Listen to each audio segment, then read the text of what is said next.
तो हम देख रहे थे ये मतलब न्यूक्लियोटाइड, ठीक है, यहाँ तक तो हम समझ चुके हैं, लाइन से आ रहे हैं। अब हम यहीं पास एक रूल होता है जिसको बोलते हैं 4 ग्राफ रूल, ठीक, 4 ग्राफ रूल मैं सबको लिखूंगा, 4 ग्राफ रूल लिखूंगा, उसके बाद क्या लिखूंगा, 3 चीजें लिख चुका हूँ ऊपर में, तुम्हारे पेपर में लिखने के लिए 2 चीजें और लिखूंगा, टेंशन मत लो। देख यहाँ एक रूल होता है 4 ग्राफ रूल। 4 ग्राफ साइंटिस्ट था, उस साइंटिस्ट ने कहा था कि जो ए है हमेशा टी के साथ ही जुड़ेगा, और टी के साथ जुड़ने पर हमेशा पूरकता पाया जाएगा, एक दूसरे की पूरकता है, चाहे ए टी के साथ जुड़ सकता है या टी ए के साथ जुड़ सकता है। इसको बोला था 4 ग्राफ, साहब ने बोला था। 4 ग्राफ एक साइंटिस्ट था, तो उस साइंटिस्ट ने ये बोला था कि जो ए होगा, ए नाइट्रोजन क्षार होगा, वो हमेशा टी के साथ जुड़ेगा। बात समझ में आ रहे हैं, टी के साथ। और जो हमारे जी होगा या टी भी ए के साथ जुड़ सकता है, उल्टा मतलब वाइस वर्सा, ए टी के साथ, और कौन से बांड में जुड़ेगा, हाइड्रोजन बांड, डबल बांड के साथ, ठीक है। तो ये टी भी ए के साथ जुड़ सकता है, कोई दिक्कत नहीं है। यही तो 4 ग्राफ को साइंटिस्ट ने बोला था, मैं लिखूंगा नीचे, ठीक। तो जो जी है हमेशा सी के साथ जुड़ेगा, तो टी किसके साथ जुड़ेगा, टी ए के साथ जुड़ा है, तो वाइस वर्सा यहाँ ए आ जाएगा। तो सी किसके साथ जुड़ा है, सी जी के साथ, सी जी के साथ, तो ये क्या है, जी सी के साथ जुड़ा है, तो सी है तो इधर जी आ जाएगा। तो ये चीज बताया था 4 ग्राफ रूल। 4 ग्राफ रूल का कहने का मतलब ये था कि जो एडेनिन क्षार है वो थायमिन के साथ जुड़ेगा, और थायमिन भी एडेनिन के साथ जुड़ सकता है। यहाँ क्रम में मत जाओ, क्रम कुछ भी हो सकता है, चाहे ए टी करके लाइन से हो सकता है, ऐसा नहीं है कि कोई अलग ही अलग होगा। अब बुक में मत जाओ, 4 ग्राफ के रूल को समझो। 4 ग्राफ का कहने का मतलब था जो ए है वो टी के साथ जुड़ेगा, चाहे टी है ए के साथ जुड़ सकते हैं। और ये हमारा क्या हुआ, एक क्या हुआ, न्यूक्लियोटाइड, टाइड न्यूक्लियोटाइड, जो 3 चीज, अरे शुगर, फास्फोरस प्लस क्षार, नाइट्रोजन क्षार, उसी को टू टाइप बोले। और जुड़ने के क्रम में, और यह दोनों क्या चीज से जुड़ेगा, हाइड्रोजन बेस से। कौन सा बॉन्ड, डबल बॉन्ड से जुड़ेगा।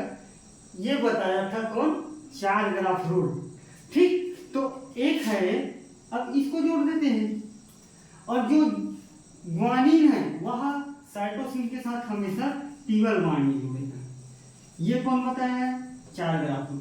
चाहे ग्वानिन साइटोसिन के साथ, चाहे साइटोसिन ग्वानिन के साथ, आप कुछ भी बोलो, सिर्फ ये सीक्वेंस में रखो कि ए टी के साथ, चाहे इधर भी हो सकता है इधर भी हो सकता है, कोई दिक्कत नहीं, चाहे जी सी के साथ। तो इसके मतलब कैसा है, जैसे कि मैं इधर से ढक दूं, तो मान लो यहाँ ए है तो ए हमेशा टी के साथ जुड़ेगा। मान लो अगर यहाँ सी है तो सी हमेशा ग्वानिन के साथ जुड़ेगा। कहने का मतलब ये था 4 ग्राफ रूल कि डीएनए के स्ट्रक्चर को आप देख के ये बता सकते हो कि मान लो सामने अगर टी है तो टी हमेशा एडेनिन के साथ जुड़ेगा, अगर मान लो ए है तो थायमिन के साथ जुड़ेगा। कहने का मतलब ये था, मैं लिख दूंगा अभी, ठीक है। तो इसको भी जोड़ देते हैं, क्यों छोड़े, ये टी और ए डबल बॉन्ड, ठीक, जी और सी ये ट्रिपल बॉन्ड, ठीक। तो ऐसी लंबा हजारों नंबर रहते हैं डीएनए के निर्माण। तो chemical basis of structure inheritance ये है एक्चुअल में। अब दोहरी कुंडली संरचना हम देखेंगे क्या है, तो ये कुंडली के रूप में रहता है, एक्चुअल में ये है स्ट्रक्चर। आप बुक में देखते हो ना, तो बुक में एक बहुत अभद्र स्ट्रक्चर होगा, हम उसको भी बनाएंगे, लीनियर स्ट्रक्चर बोलते हैं। तो ये सिंपल से बना लोगे यहाँ तक, ठीक है, बात समझ में आया। तो मैं लिखना मेरा क्या क्या बाकी है, 2 चीज बाकी है। एक बाकी है कि जो न्यूक्लियोटाइड रहता है, वह हाइड्रोजन के साथ, हाइड्रोजन बॉन्ड के साथ जुड़ा है। तो एक न्यूक्लियोटाइड और दूसरे न्यूक्लियोटाइड हाइड्रोजन बॉन्ड से जुड़ा रहता है। तीसरा बात, एक न्यूक्लियोटाइड दूसरा दूसरा न्यूक्लियोटाइड हाइड्रोजन बॉन्ड से जुड़ा रहता है, ठीक, हाइड्रोजन बॉन्ड से और हाइड्रोजन बॉन्ड जुड़ने में एक पूरकता पाया जाएगा, ठीक। तो दूसरा चीज यहीं से निकल जाता है, हाइड्रोजन बॉन्ड जुड़ने में पूरकता पाया जाएगा जिसको बोलते हैं हमेशा थायमिन के साथ एडेनिन जुड़ेगा, वो भी डबल बॉन्ड के साथ, ठीक। इसको नीचे में ग्वानिन के साथ हमेशा साइटोसिन जुड़ेगा, वो भी ट्रिपल बॉन्ड के साथ। तो इसी को बोलते हैं चार ग्राफ रूल, ठीक। हाइड्रोजन बॉन्ड के जुड़ने के क्रम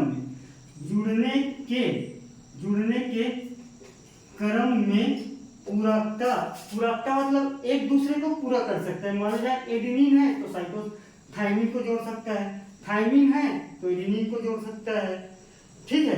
अगर कोई आरएनए होगा तो आरएनए में थायमिन हट जाएगा और थायमिन की जगह आ जाएगा यूरासिल, ठीक है, जुड़ने के क्रम में। तो हमेशा वाइस वर्सा, साइटोसिन ग्वानिन के साथ ग्वानिन, साइटोसिन के साथ थायमिन, इसके साथ।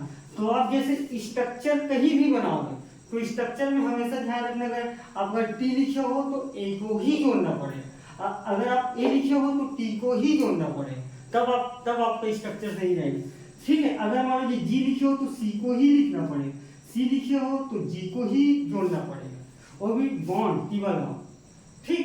ये इधर हो सकता है, ये इधर हो सकता है, बाकी बॉन्ड करेक्ट है। इसी को बोलते हैं चार ग्राफ रूल, चार ग्राफ करो। अब आपसे पूछ सकता है कि चार ग्राफ रूल को एक नंबर में समझाइए करके, तो एक नंबर में समझाने को क्या, हाइड्रोजन बॉन्ड डीएनए की स्ट्रक्चर में हाइड्रोजन बॉन्ड जुड़ने के क्रम में जो पूरकता पाया जाता है उसको बोलते हैं चार ग्राफ रूल, ATGC, बात खत्म। ऐसी पूछता है अंदर से, तुम बोलते हो सर चार ग्राफ रूल के, यही है चार ग्राफ, ठीक। अब मैं जो बुक में दिया है वो वाले स्ट्रक्चर को मैं बनाऊंगा नहीं, सीधा दोहरी कुंडली बनाता हूँ और अपने बात के स्ट्रक्चर वाले बात को समाप्त करेंगे, फिर डीएनए के फंक्शन दैट इंप्लीकेशन, ठीक।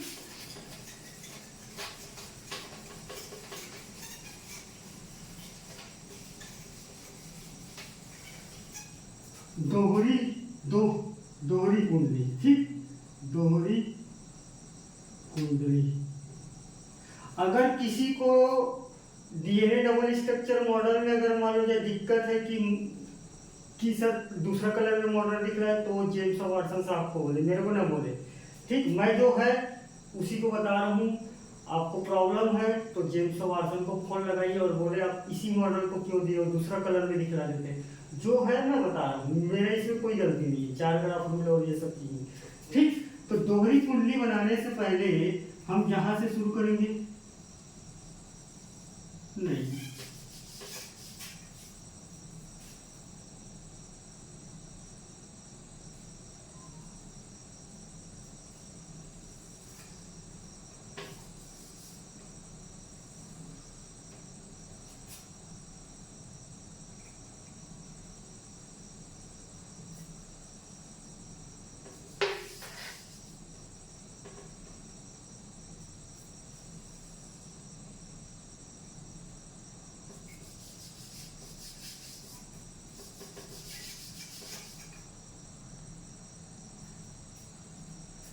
देखेंगे दोहरी कुंडली, ठीक है।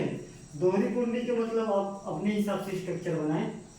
ये हमारा जो यहाँ से स्टार्ट हुआ है, तो यहाँ तक के जो एक राउंड है ऐसे करके और ऐसे करके, जैसे कि ए वाला बिंदु से शुरू किए हैं तो ये, तो यहाँ से लेकर यहाँ तक एक राउंड हो, तो इसको बोल देती है कुंडली की 1 यूनिट, ठीक। यहाँ से यहाँ तक के बीच को बोलते हैं कुंडली की 1 यूनिट, ठीक, कुंडली की 1 यूनिट, ठीक, जो बेसिकली 34 एंगस्ट्रॉम का रहता है, 34 एंगस्ट्रॉम का रहता है, बात समझ में आ रहा है। और यहां से यहां तक के बीच में बेसिकली जो हाइड्रोजन बॉन्ड जुड़ा रहता है, और ये जुड़ा नहीं रहता है, ये बेसिकली ये तुम सोच रहे हो ये जुड़ा कर, ये जुड़ा नहीं, ये ऐसे अगर मान लो घुमा के तुम देखोगे तो T1 दिखेगा ना ऐसे करके, है। तो ये डिस्टेंस फिक्स रहता है, ये इसका और इसका यहाँ जुड़ा है करके सोचना मत। तो इसके बीच बीच में पाया जाता है bond, A double bond, A triple bond, एक ये डबल, ये ठीक, ये डबल डबल 2 बार भी हो सकते हैं, कोई दिक्कत नहीं है, ये डबल, ठीक, ये ट्रिपल, ये ट्रिपल। तो यहाँ तक के यूनिट चौथे सेमेस्टर में रहता है, ठीक। डबल है तो क्या बोला हूँ, टी और ए होगा, टी ए। ट्रिपल है तो जी सी, ठीक है, कुछ भी हो सकता है। डबल है तो ए इधर भी हो सकता है, कोई दिक्कत नहीं, वो प्रजाति के बेसिस पे रहता है, वो उतना मैटर नहीं करता। बस टी है तो ए होगा, ए है तो टी होगा, बस इतना को याद रखना हो, ठीक। तो ए है तो टी, यहाँ क्या है जी है तो सी हो सकता है, यहाँ और बॉन्ड जुड़ा होगा, यहाँ कुछ और जुड़ा होगा, क्योंकि ये तो जुड़ा नहीं है ना, तो ये क्या है T C A, T A भी हो सकता है, जी सी हो सकता है, सी जी हो सकता है, 1 2 3 4 5 6 7 8 9, ठीक, जी सी, कोई दिक्कत नहीं, डबल डबल हो सकती, ठीक। आप सिर्फ उसको देखो कि ये डबल डबल कैसे हो गया, वो होता है प्रजाति के बेस में रहता है ये सीक्वेंस, ऐसा नहीं कि एकदम फिक्स रहता है, ये डिस्टेंस फिक्स रहता है और एक यूनिट के बीच में 10 ही जुड़ा रहेगा, ये फिक्स रहता है। ये कैसे आएगा मैं बता रहा हूँ, ठीक। सी जी और क्या है सी जी ए टी, ठीक, ए टी ये होगा, ये 10 ऐसे जुड़ा रहता है। तो एक यूनिट में 10 कितना पाया जा रहेगा, 10 न्यूक्लियोटाइड, ठीक। और एक यूनिट 34 एंगस्ट्रॉम, ठीक, एक यूनिट 34 एंगस्ट्रॉम, और एक यूनिट में जो बॉन्डों की संख्या है वो कितना पाया जाएगा, 10 न्यूक्लियोटाइड बॉन्ड, ठीक। मैं न्यूक्लियोटाइड बनाते हुए देख रहा हूँ कैसे टाइड है कि टाइड है, तो ये टाइड है, ये टाइड पूरा कंप्लीट जुड़ा है ना, यहाँ शुगर वुगर सब चीज होगा, और ये फास्फोडाइएस्टर ये सब चीज होगा, मैं बोला हूँ, मैं नहीं बोलूँगा, ठीक। तो 10 एंगस्ट्रॉम यहाँ है। अब अगर मान लो जाए मेरे को दो न्यूक्लियोटाइड के बीच का अगर मेरे को यहाँ का डिस्टेंस अगर जानना है, तो 34 एक यूनिट और 10 न्यूक्लियोटाइड जुड़ा है एक यूनिट में, तो आप भागित कर दो, 34 एंगस्ट्रॉम बटा 10, ठीक है। तो कितना आ जाएगा, आएगा कितना, 3.4 एंगस्ट्रॉम, ठीक। मैं भागित किसी का देख रहा हूँ एंगस्ट्रॉम में है, तो यहाँ का डिस्टेंस 3.4 एंगस्ट्रॉम, ठीक है। बात समझ में आ गया, यहाँ तक लिख लोगे। एक कुंडली एक यूनिट का जो डिस्टेंस है, ठीक है, ये डिस्टेंस 34 एंगस्ट्रॉम, और एक यूनिट में 10 न्यूक्लियोटाइड होता है, और 2 न्यूक्लियोटाइड के बीच में 3 एंगस्ट्रॉम का डिस्टेंस रहता है। यहाँ तक एकदम क्लियर है, कोई दिक्कत, ठीक है। तो यहाँ तक हम आ चुके हैं। अब बेसिकली हम पढ़ेंगे, इसी में पढ़ लेते हैं, हाँ, यहाँ तक एकदम क्लियर है, पूरा डीएनए समझ आ गया। तो डीएनए मेरे को इस पर और मैं बता सकता हूँ, यही तक आपके लिए काम का है। अब बेसिकली दिक्कत है कि डीएनए के कार्य, ठीक, डीएनए के कार्य बताइए करके पूछ सकते हैं। तो डीएनए के कार्य को देखते हैं। डीएनए के कार्य के मतलब ये है, डीएनए को बुके ऑफ लाइफ कहते हैं। क्या बोलते हैं, बुके ऑफ लाइफ को समझाइए करके बोल देगा, ठीक है। तो डीएनए को सबसे पहले बोलते हैं bouquet of life. Book of life मतलब ये फ्लावर है, फ्लावर एक पूरा बुक है लाइफ का, हमारे लाइफ का पूरा बुक है। और इसी बुक में पूरा हमारे जो अनुवांशिकी संबंध है, अनुवांशिकी से रिलेटेड जितना भी है, जीन है, सेल है, सारी चीज के बारे में सब यही डीएनए के पास इंफॉर्मेशन है। अगर मैं मान लो जाए, अगर तुम्हारे बारे में मैं इंफॉर्मेशन चाहता हूँ इंफॉर्मेशन चाहता हूँ कि तुमको क्या बीमारी हुआ है, तुम्हारे तुम्हारे सेल के ब्लड ग्रुप क्या है, तुम्हारे जेनेटिक सिस्टम क्या है, तुम्हारे माता से कितना तुम्हारे में इनहेरिटेड हुआ है। तो सारी चीज से मैं डीएनए से जान पाऊंगा तुम्हारे बारे में। हाँ, तुम किसी के साथ चैटिंग करते हो नाइट में, ये चीज मैं नहीं जान पाऊंगा, मगर मैं तुम्हारे अंदर के कोई मान लो यार बाल है, उस बाल को लेकर मैं तुम्हारे पूरे जेनेटिक्स सिस्टम को बता दूंगा। इसी कारण बोलते हैं बुके ऑफ लाइफ। तो सबसे पहले क्या है,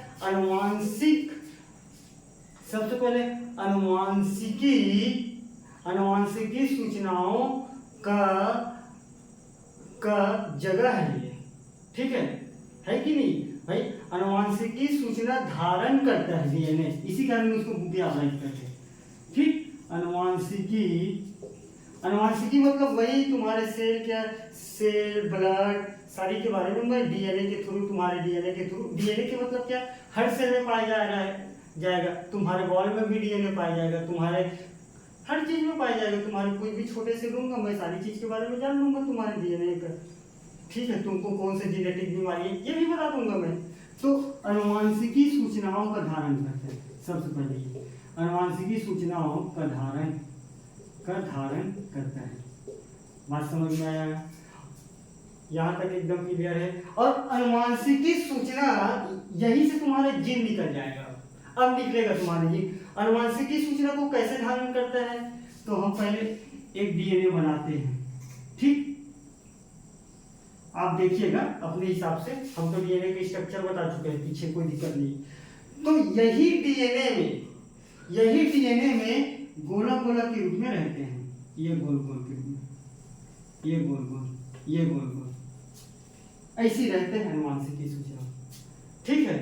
तो जिस डीएनए के जिस पार्ट में अनुवांशिक सूचना अगर प्रेजेंट रहेगा तो उसको बोलेंगे फंक्शनल डीएनए, ठीक है। फंक्शनल डीएनए को बताइए बोलेगा तो क्या बताओगे कि किसी डीएनए में अनुवांशिक सूचना पूर्वबद्ध तरीके से मान लो जाए धारण किया है तो बोलते हैं डीएनए फंक्शनल डीएनए। तो जहां सूचना है उसको बोलेंगे फंक्शनल मतलब कार्य करने वाला जी, फंक्शनल डीएनए, ठीक। फंक्शनल डीएनए बोलेंगे, फंक्शनल डीएनए।